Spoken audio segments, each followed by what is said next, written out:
Picture this. It's the year 2140. Someone, somewhere in the world, mines the very last fraction of Bitcoin, the 21 millionth coin. After that, no new Bitcoin will ever be created. Zero.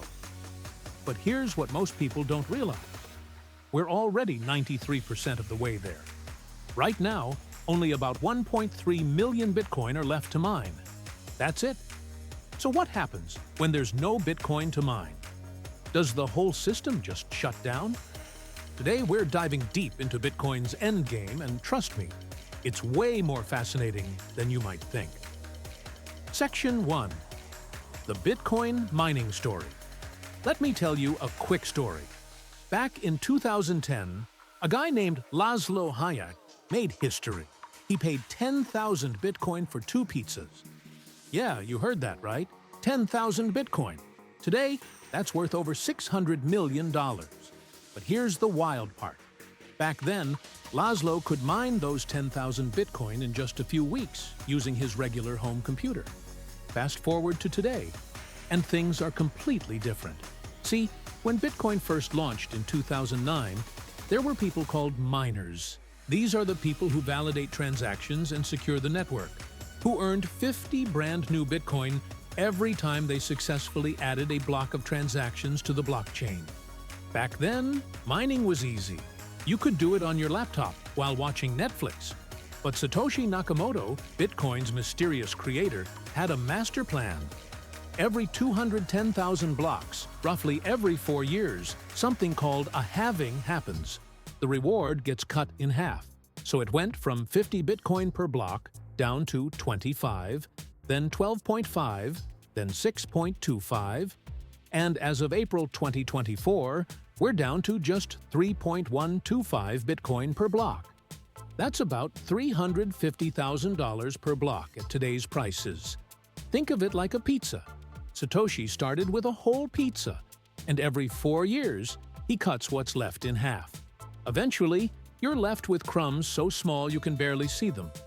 By around 2014, that reward will effectively be zero. But here's the million-dollar question. If miners aren't getting new Bitcoin anymore, why would they bother mining at all? And that brings us to the real meat of this video. Because without miners, Bitcoin literally can't function. Unlike gold, which you can hold in your hand whether miners exist or not, Bitcoin needs miners constantly working to keep the whole system alive. So how does this puzzle get solved? Let's talk about it in the next section. Section 2. The transaction fees. Here's the secret that most people miss. Miners don't just earn block rewards. They also collect transaction fees. Every time you send Bitcoin to someone, you attach a small fee. It's like a tip to miners for including your transaction in the next block. Right now, these fees are pretty small, making up only about 1.8% of what miners earn. The block reward is still the main course, and fees are just the appetizer. But imagine this scenario. It's a busy Saturday in the year 2014. Millions of people worldwide are using Bitcoin to buy coffee, pay rent, send money across borders, whatever. The network is buzzing with activity. Everyone wants their transaction processed fast. So what happens? People start bidding higher fees to get priority. It's like surge pricing for Uber. When demand is high, prices go up. Here's a real example that actually happened. In April 2024, right after the last halving, something called Bitcoin Runes launched. It's a new type of token on Bitcoin. The network got absolutely flooded with transactions. And for a brief moment, transaction fees were so high that miners earned more from fees than from the actual block reward. Some blocks paid miners tens of Bitcoin in fees alone. Now, that was temporary. Things cooled down. But it proved something crucial. When enough people want to use Bitcoin, fees can absolutely support the network. Think of it like a highway toll. Right now, the government, the block reward, pays most of the construction costs. But as Bitcoin matures and more people use it, the tolls, transaction fees gradually take over, paying for everything. But let's be real for a second. Some people are skeptical. They say, sure, fees spiked once or twice. But can they really consistently support billion-dollar mining operations? That's a fair question, so let's talk about the other ways miners can survive. Section 3. The Survival Strategies. Strategy number 1. Demand response programs. This is genius, and it's already happening right now. Here's how it works. Imagine you're a Bitcoin miner in Texas, running thousands of mining computers. These machines use tons of electricity. But Texas has a problem. They have lots of wind and solar power that's unpredictable. Sometimes there's too much power, and sometimes there's not enough. So the electrical grid makes miners a deal like this. Hey, if you voluntarily shut down your machines during peak hours when everyone's cranking their AC, we'll pay you. And it's working. Some miners in Texas earn up to 10% of their revenue just from getting paid to not mine during certain hours. As renewable energy expands, these programs will become even more common. Miners essentially become batteries, absorbing extra power when it's cheap and abundant, and shutting off when the grid needs relief. Strategy number 2, cheap or free electricity. Imagine you own a small hydroelectric dam in a remote village. You generate way more power than the village can use. What do you do with the excess? You could let it go to waste, or you could mine Bitcoin with it. That's exactly what some miners are doing.